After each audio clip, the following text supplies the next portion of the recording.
Hello and welcome to Community Difference Makers, brought to you by Bankers Trust and United Way of Central Iowa. I'm your host, Emily Abbas, and as you've likely heard, this season we're teaming up with United Way to look more closely at some of our community's most critical issues.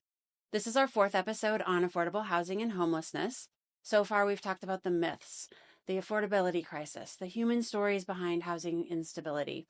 But today we're focusing on the policies and partnerships that can make affordable housing possible, and how your advocacy can help turn a community vision into a lasting change. Joining me today are three friends for this important discussion and who are leaders in that change already and are going to help lead us all through change. Let's start with Julian Neely. Julian's Director of Advancement and Community Investment at Polk County Housing Trust Fund. Welcome, Julian. Thank you for having me. We also have Lance Henning, CEO of Greater Des Moines Habitat for Humanity. Welcome, Lance. Glad to be here. And Dave Stone, back on the podcast again, our advocacy officer at United Way of Central Iowa. Welcome. Thank you. Thank you all for being here. Julian, we're going to start with you. Okay. Polk County Housing Trust Fund serves as a convener. We talk about United Way as being a convener. We'll use the word with you as well, but also a funder for affordable housing development in our region. What does the current housing landscape look like? And how big is the gap between what's needed and what's available right now? Yeah, that's an excellent question. What we're seeing is that housing is extremely more expensive than it was the last decades. And so when it comes to even purchasing a home, you're expected to be paying more than what you would have paid like 10 years ago, 5 years ago. Also renting. Many of our community members are experiencing being cost burdened, where they're spending more than 30-40% of their income on either their rent or the home that they're paying, so their mortgage. And so we're seeing that from that end, and then we're also seeing an increase in the average new home price. And so when it comes to that extent, that means that you have a higher mortgage each month. You're also preventing first-time home buyers from being able to purchase a new home. And so that also includes is a result of some of the building codes and zoning policies that require like a certain size, certain amenities that have to be attached to a new build, that can kind of cause some barriers and gaps from people purchasing homes.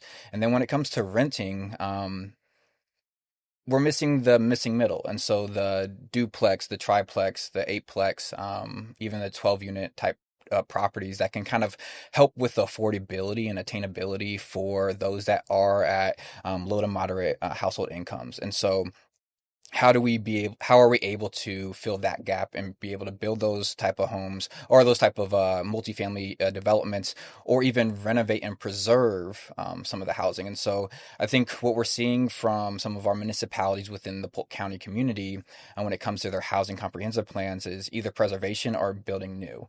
And that's from single family and multifamily. When it comes to more specifically Des Moines, we're seeing more efforts towards preservation and preserving homes because of the restriction of land, you could say. But then also we have, I think, based on Iowa Finance Authority's website and their database, it showed that like 70% of the homes within the city of Des Moines are lead-based or have some type of health concern attached to it. And so how do we better improve efforts to remove lead, asbestos from homes to better improve the health and safety of those homes, so those homes can be passed down generation to generation? But also that also ties into the multifamily developments as well. Many of our homes, I believe, like the average age of a home in the state of Iowa was like 1957, I believe, is now the average age of a home. And so that is something that we got to consider. And that was an era where like even that used lead-based paint and other things like that. And so you're going to receive a letter if you purchase a home or lease that like this is possibility that you have some type of like exposure there, or you might have like asbestos in the walls. And so being very cautious and careful when you're living in those homes. And so if we're seeing that means we definitely need to promote more efforts of preserving those things. And we're seeing more dollars being poured into programs like improving our neighborhoods to support low to moderate income homeowners that may not have the auxiliary funds or like the additional resources to be able to afford a repair or a project like that. And then we're also seeing work from like InvestESM, Habitat is also working with like owner-occupied repairs, rebuilding together. And then even with the trust fund, we're launching a program that's also going to help out with some interior home repairs, while also helping out with the workforce development in the trades. Yeah. That 70% is an alarming statistic. What are a few other of those statistics that just get people's attention, or data points that surprise most people when they hear it? Any of you jump in, but Julian, do you have other surprising statistics or alarming statistics that are really just catching everyone's attention on this? I think When it from comes to the housing? well, from the homeownership side and the difficulty on the cost burden aspect on there, you can see it on the number of new homes that were below 300,000 a few years back. That was about 65%, and you look at today, and it's only 11%. Mm. And then when you look at new homes that are under 200,000, that went from about 25% to zero. So they just don't exist now. And you see that translate into who's being able to participate in the home buyer market. And so first time home buyers, the age has gone up from 31 years to 40 years old Wow. on there. And same kind of thing on the percentage of buyers that are first time home buyers. So it's dropped from 33% to 21%. So you can that cost comes across all types of housing on there, and it's very apparent what's happening there on the homeownership side. Those are surprising. A few years ago in Coalition, we worked on something called the Workforce Housing Study, and that showed that Central Iowa is going to grow over the next decades. However, the influx of families moving here, vast majority will earn $75,000 a year as household income or less. And those numbers that we're talking right now means the second they move here, they're not going to be able to qualify to purchase a home. They just don't earn the income to be able to hit those prices. So we have to look at what Julian said, mixed use, duplexes, multiplexes, apartment buildings that meet families where they are and in their needs. We build a lot of lofts. That may be good for a certain type of family, but once you have small kiddos, you want walls and doors. So we just have to think about the types of developments that we're building in our communities. And I think it's also important to kind of like set the data mark in regards to like what the area median income is of our community. Like 30%, HUD is defining one person as like $26,000 you're making. And then if you're a 3-person household, that's $30,000 or $31,000 for 30% of area median income. And then 80%, one person is $64,000, 3-person. If you have, 2-parent household, 1 child, that's $82,000. And if we're seeing that the average household income from a home buyer is $82,000, but the average new home cost is around $400,000 or a little below, that you're spending a good percentage of your check on your mortgage, and that's excluding childcare, that's excluding groceries, insurances. So like not only health insurance, but even like life insurance, or even any type of investments that you're helping fuel like your retirement plan, and even vacation and self-care. Like mental health is a real thing, and people can't work, their full 24 hours of each day. They have to have time to be able to rejuvenate, and just be prepared for the next day. And so those resources are kind of being pulled based on making sure that they have a roof over their head, a safe and high quality roof over their head, to support their families. And so that's also something that we got to keep in mind as well, is that, to Dave's point, as population grows, we're also seeing that resources are becoming more expensive. So like the programs that we have in our community that have been transformative for our community and keeping us in a position where we can continue like pushing resources and navigating people on the pathway of housing stability or self-sufficiency are becoming extremely more expensive, because inflation's a thing. The cost of living is increasing. And so we have to also take that into consideration. Building materials are more expensive, which then also funnel into like labor expenses. And so everything's growing more, but the dollars that we're generating in our community are not increasing at the same rate. And so that is also something we have to keep in mind. And the reason why the trust fund was created is, to Dave's point, back in the 90s, we were in that same position when we were seeing a influx of folks come from, Illinois, Missouri and things like that, Nebraska, Minnesota, for job opportunities, recognizing that, oh, wait, there's not enough housing for us to be able to purchase or even to lease. And so how do we create more inventory, but also inventory that's attainable and sustainable for families that are in our community? Well, the math just doesn't work, does it? Those of us that bought houses, a few years out of college before, those houses aren't available. They're not the same price, and the income doesn't support it. The math doesn't work, David. Well, just a couple things. First, we've been talking about young families, people moving in. We also have to really focus on fixed income seniors. Absolutely. Folks that have been in their homes likely do not have the extra cash to remodel, do necessary maintenance. And as property values rise for everybody, so do property taxes.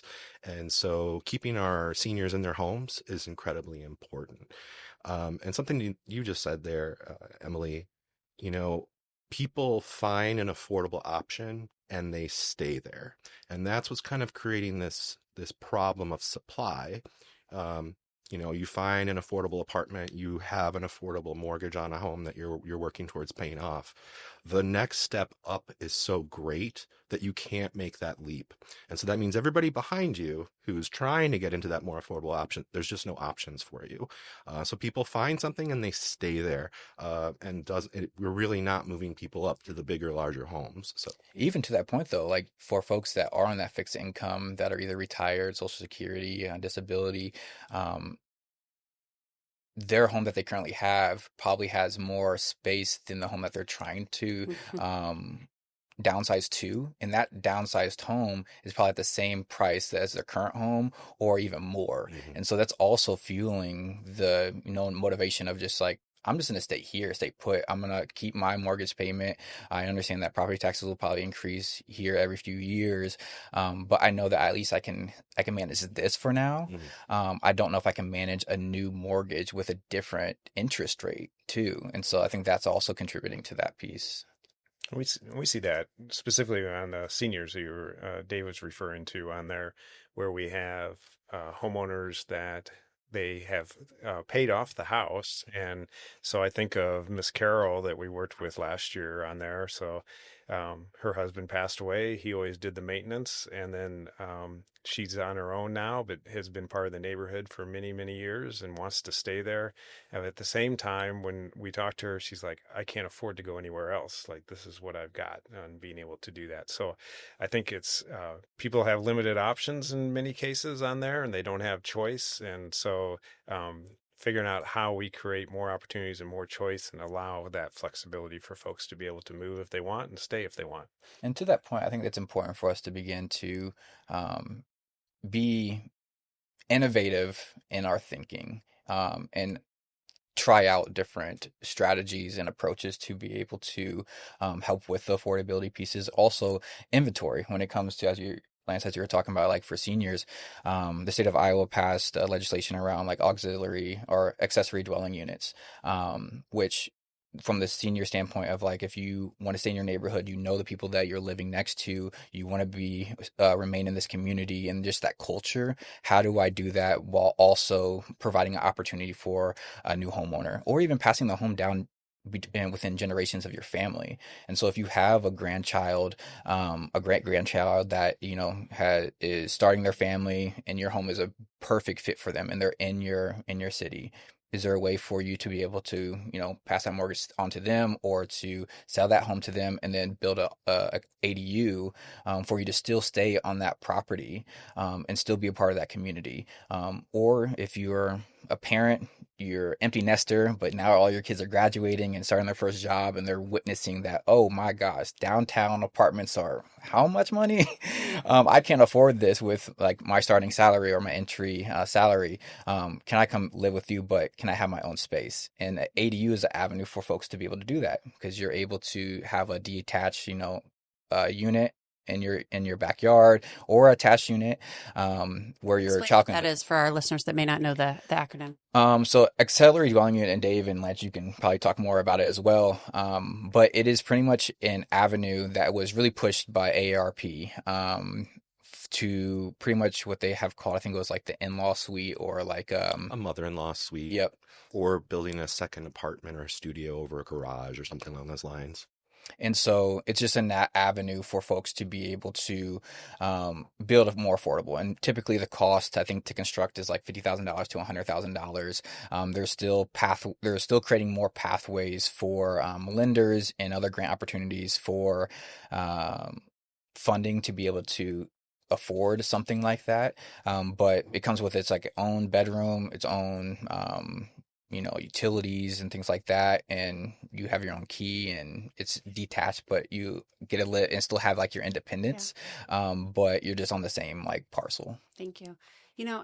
We're getting into a lot of details here. I want to take it back to some basics with Habitat's mission, Lance, really to help families achieve home ownership.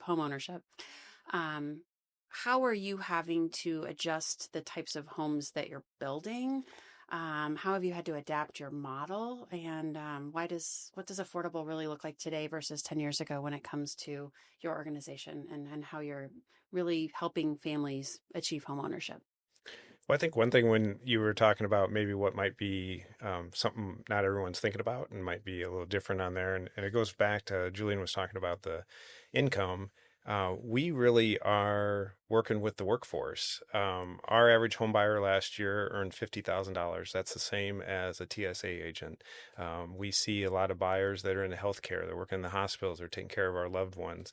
We see in education. We had a couple of teachers last year. We actually had a police officer that bought a Habitat home last year. Folks in light manufacturing that might be making windows or storm doors or tractor tires. Folks that are delivering our packages when we order them online.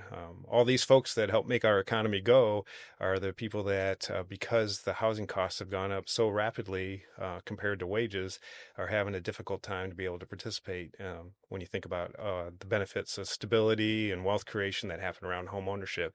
And so I think that's a piece that is happening because of the cost pressures that are greater than 10 years ago. And so in that work and what we're trying to do, really think about a couple of strategies that we've adopted as parts of those is one is to build where the jobs are. So we completed a 15-unit subdivision this year that is over. It's northeast side of Des Moines, southeast Polk School District. 33,000 jobs in a 4-mile radius around there, and 21,000 of the jobs were eligible for a Habitat for Humanity home. So I think it kind of shows those jobs are all over our community and that people need to be able to live close to where they work and being able to do that. And so another part of our strategy is to continue to invest in neighborhoods in Des Moines like we've done in the past, and to build in the housing world what we call in areas of high opportunity. And so really helping to create choice so that across our entire metro area that there are ways for folks to be able to afford housing and home ownership and be able to choose the location, have opportunity choice. So I think those are a couple of our strategies that really are maybe different from a couple of years ago. And I think one of the other ones that has already been mentioned, thinking about there is we've been trying to be smart around thinking about the density. And so we've been doing duplexes and we're doing townhomes and thinking about the next place that we'll be doing townhomes and being a part of that. So that's a little different than strictly in the past where we were doing single family and being able to change there. Yeah. Dave, when it comes to United Way's work in all this, we always call it the United to Thrive framework. And part of that is essential needs. So the foundations for success, how do we really fund those essential needs that people need? How does housing stability connect to that? And why has it become such a priority for your advocacy work at United Way? Well, sure. If we all just think about our own personal situations, housing is that first foundation to being able to build a family, to be able to build success. And when we're talking about housing, we're talking about the full spectrum of housing too, from emergency sheltering for those who are experiencing homelessness, all the way through permanent supportive housing and eventually stable renting or home ownership. There's a lot of strategies there. One thing I'd like to point out, though, is housing is inherently local. This is a local issue, city to city, county to county. We look a lot at local, state, and federal policy, and there's always, of course, funding and regulations and rules and laws that come into play. But at the end of the day, your city council controls a lot of what housing looks like in your community. So again, it's an absolute basic foundation to getting that job, to getting that degree or going towards a trade program in your education. Think about if you didn't have a door to lock tonight. What do you do? Are you going to be in an emergency shelter? Are you going to be sleeping in the street? Are you going to be camping somewhere? And that conversation has come up quite a bit, both at the local levels and the state levels. Really, affordability is the crisis that causes a lot of these problems. Obviously, there's other tangents like mental health issues for those who are experiencing homelessness, or medical or physical needs that can't be met. But it's an absolute basic. Without housing, you cannot expand or really achieve your goals in any aspect. Unfortunately, homelessness looks different in a lot of places, but it is not an urban or rural problem. It is an all problem. And again, maybe someone's camping in the city of Des Moines, maybe someone's sleeping in their car in the rural areas. Without that, how do you go to that job interview? How do you have neat, clean clothes and present yourself well in an interview? How do you maintain, a good, steady job when your housing is always unstable? And, the one area that we really can't quantify are the couch surfers, the folks who stay at someone's house, stay at a parent's house, stay at a friend's house. We can't count them. We don't know how to, but really effectively, they are homeless. Mm-hmm. And we use the word advocacy a lot, but that word can feel pretty abstract for some. Can you help us understand what housing policy really looks like in action? So which policies have the greatest impact on affordability here in central Iowa? And you say it's a local issue, but how do you balance local, state, and federal advocacy priorities in your work? Sure. Yeah. And advocacy does feel very abstract to a lot of folks, but each of us are advocates in our own right every day. You advocate for yourself, your family, your job, your employer, your organization. It kind of becomes second nature, but then suddenly when we're talking about it with advocacy with a big A, talking with policymakers, people clam up and they're scared. And, at the end of the day, our city council members, our county supervisors, our state legislators, our federal delegation, our governor, our president do work for us, the citizens. And so asking of them what we need in our communities, that's advocacy. And so we've done a lot of work around housing, specifically here locally, again, with city councils in the region, just trying to share and enlighten that, awareness of the problems that a lot of folks face in our communities of affordability, accessing the appropriate types of housing, because city councils in particular, they're the ones that are really working with developers on what will be or won't be approved, what is going to be placed in this location of the city, the type, style, the finishes of those buildings, whether it's a single family or an apartment. Every time we add costs, every time we add $1,000 to the price of a home, we price out 1,200 families from being able to purchase that home.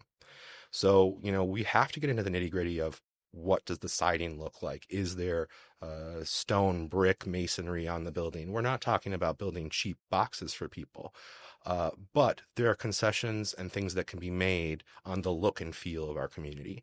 And one of the things I always talk about is, we all want to raise a family. Hopefully our kiddos raise their families where we live.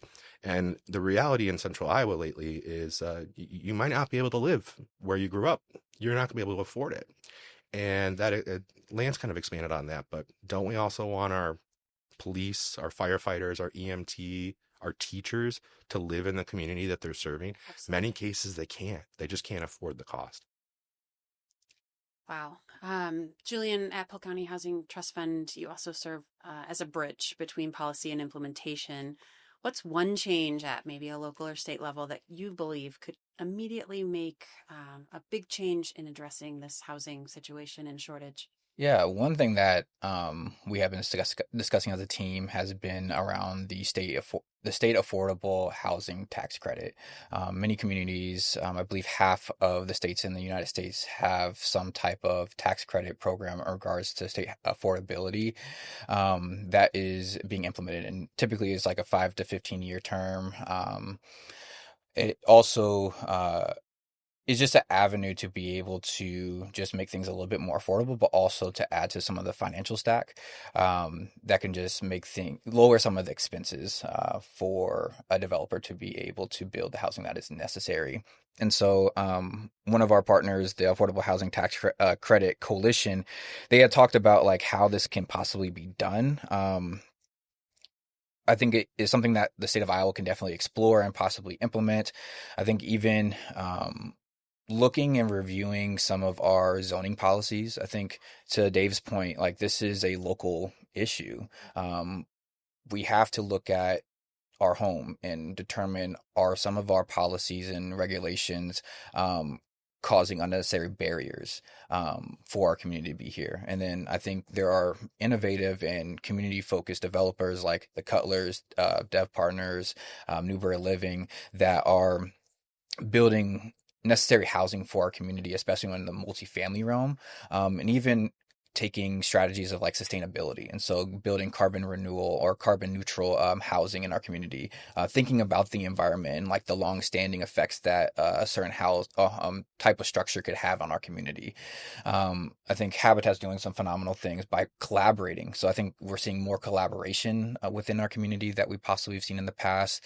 I think his work with Habitat in the city of Waukee of creating a whole cul-de-sac of housing after concerns from teachers and other community members of saying like, I would love my child to be able to go to the school district, but we just cannot afford the housing for it, or we just cannot coordinate time to be able to transport our child there and then also be at work. And so the work that Habitat's doing with building that that cul-de-sac and meeting that need, I think is something that can be duplicated across the metro area. But I think we're in a pivotal stage in our community where we have to collaborate in ways that we've never collaborated before, and even coordinating with one another, understanding like what is our strength, what is our mission, but we understand that the people that we're working with also have other needs. Instead of us like creating another department or service, how do we coordinate with another entity that's already mastered a way to provide the service? How do we coordinate them and attach that to the work that we're doing here, or at least push our clients there to be able to receive that service while also receiving the services we're seeing? At the trust fund specifically, what we're seeing is that we are creating, we've just launched the Develop the Developer Launchpad program, which is building community-minded developers to build multifamily housing, and understanding all the resources that are available, learning from experts that are already doing this work, but also understanding the financial programs or credit programs that are available to them to be able to achieve that affordability for what is there. But also the biggest piece is like relationship building, not only with like experts and lenders and the insurance and the attorneys and the city folks, but also the residents. And so if you're wanting to build in a specific market or neighborhood, this is the correct approach that you should be taking, which is speaking with that neighborhood and articulating, hey, this is what I want to build in this parcel or these parcels. What is your thoughts on that? Even before you pitch that to the city. And so building that type of behavior and then helping them achieve their first development project by also shadowing and being a partner with an established developer building a unit. And so we just finished our boot camp. We're actually in the process of reviewing applications for our fellowship, and we'll be launching that in April, where we're going to those fellows will be able to work with an established developer building a 12-unit property here in our community. Cool. And then they'll also be working on their own independent projects. So we might see 4 projects come out of that fellowship. But then on the flip side, we're also seeing the importance of combining priorities, which is workforce development and housing preservation. And so combining those two pieces and saying, hey, is there a way for us to create a workforce training opportunity where we have an importance of getting our community more involved in the aspects of the community, building neighborhood relationships, but also preserving housing? Is there a way for us to create a formula that could reflect that? And so we have a partnership with the City of Des Moines, Central Building Trades Council, the Local 106 Carpentry Union, as well as the Des Moines Electrical Apprenticeship Program, Forest Avenue Outreach, a list goes on, Baker Electric, Tri-City Electric, to offer a pre-apprenticeship program, 4 months, that either provides you the electrician route or the carpentry route. And you are getting residential and commercial residential and commercial building trades experience, getting the accreditations necessary to help you get into a full apprenticeship program, but at the same time you're helping preserve homes for low to moderate homeowners in your own neighborhoods. And so we're seeing that program. It will be launching here in a few months, the first cohort. And so that's also another way that we can possibly provide solutions to the housing concern, is like, how do we think outside the box? How do we reflect on the things that we've done before? But also, how do we invite new ideas and like at least attempt it to see if it works? Because we're in that stage where vacancy rates are going down. So that means that we don't have enough housing. I think the Des Moines Register published an article a few years back, I think 2023 or 2024, where they use Rent Cafe data to communicate that there's 12 applicants that are fighting for one unit in an apartment complex. That's absurd. Yeah. You have so much good information. I feel like you could tell us stories for hours. Thank you for sharing it, and especially for bringing up the collaboration unit, or the piece of collaboration. We all talk about that's what makes our community so special, and that's why all of us are here having a seat at the table today. Lance, back to you. When we talk about Habitat, a lot of people think of hammers and hard hats. Are you ready? Yeah. I'm waiting for my big prop reveal.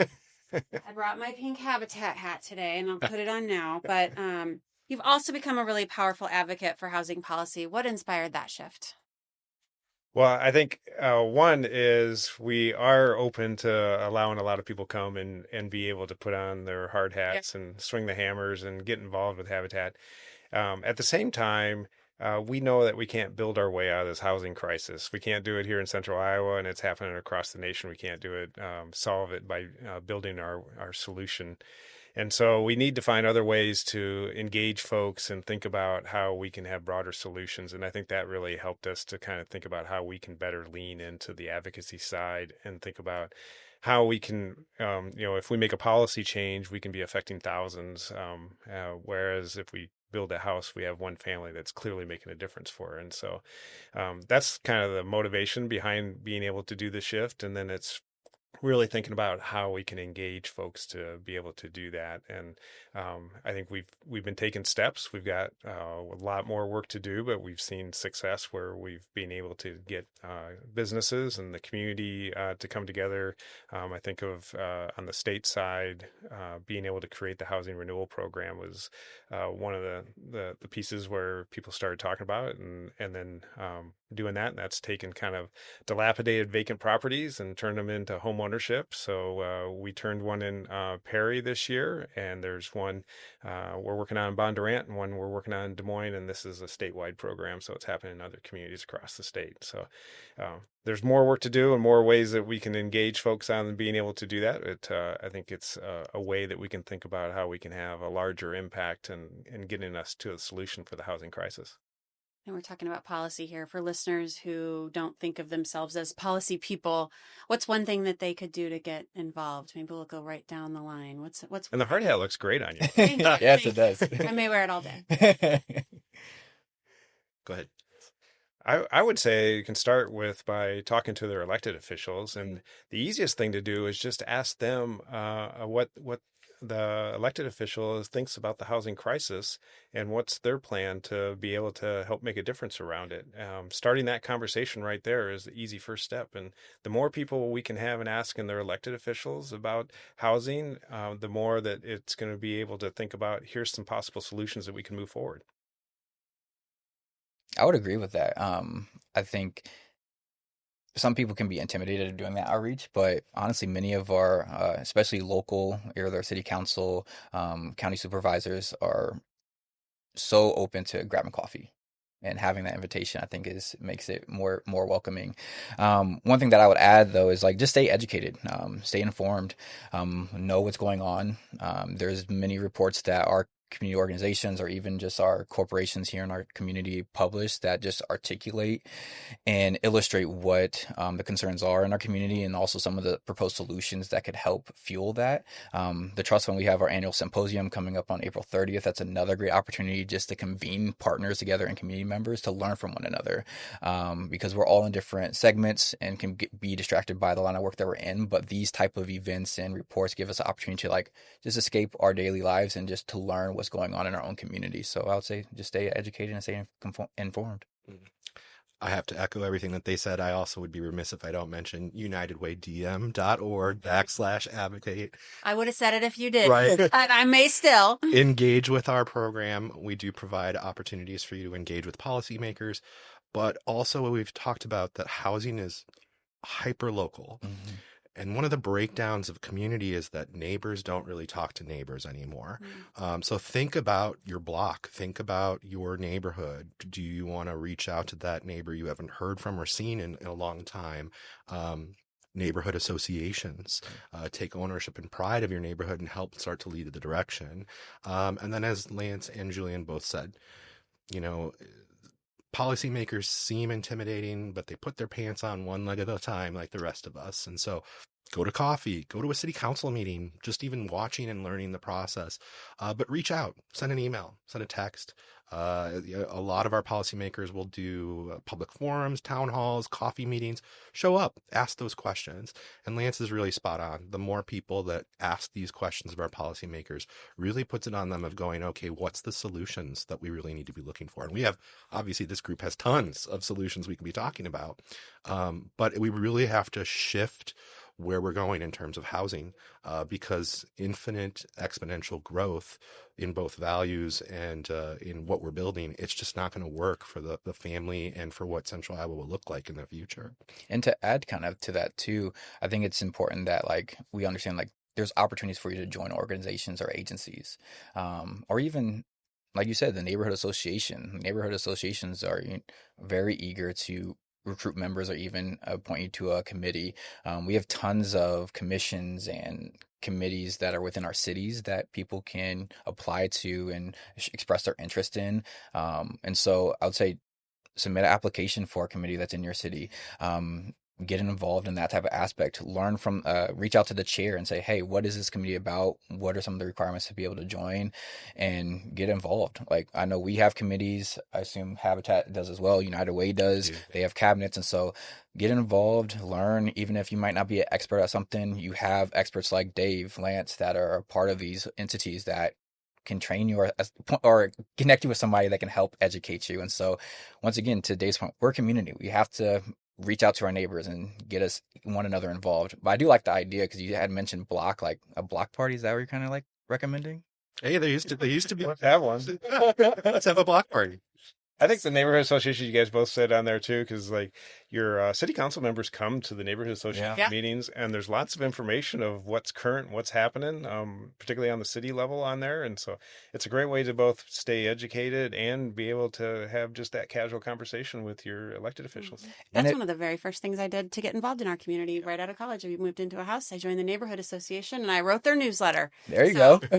And I remember all the elected officials came to our meetings, and you got to opportunity to meet the people that lived around you and the people that are serving you. And gosh, it's a good reminder that still should be happening in all of our communities, and it may not be as much as it used to. Yeah. Sorry. No, I was going to say, even book clubs and other friend groups. If you have an official friend group that's 4 or 5, what have you, send a group email to a representative and see if you can grab coffee with them or invite them to your next outing. We have young professional groups in most of our corporations in town. Use that as an entity to invite people. Use the spaces that you find yourself in after work or even during work, to see if that can be an opportunity to ignite those conversations. Mm-hmm. So many good ideas. I do like the block party, though. Yeah. This would be a fun group to throw a block party with. Dave, are you the DJ? Or control Maybe the I playlist? can roast the pig. Oh, there you go. Well, I like to end with what brings us hope in this issue, and I think the three of you bring me hope, and hopefully bring our community hope. And we're looking for hand raisers out there to jump in and do this work together. Hopefully, we've helped with the education piece, but talk to your elected officials. We've learned a lot today about the importance of building where jobs are, creating choices when it comes to housing. And just that this is a local issue and it's up to each of us to be a part of it. So thank you all for sharing your story and your leadership and teaching us that advocacy isn't just for policymakers. When we unite our voices around shared values, the shared values of fairness, opportunity, and home, we can build a Central Iowa where everyone belongs. If you'd like to learn more, I will share again the same one that Dave shared, how you can get involved through volunteering, giving, or advocating. It's unitedwaydm.org/housing. Thanks for listening to Community Difference Makers. When we come together around a shared purpose, we don't just talk about change, we make it happen. So join us next time as we begin a new series on childcare in Central Iowa. We'll talk about access to quality, affordable childcare and how that affects every employer, every parent, and every child. We'll be talking about the real costs, the hidden gaps, and the solutions that are ahead. And I promise there's hope there as well. Thank you for joining us, and spread the word about this important topic.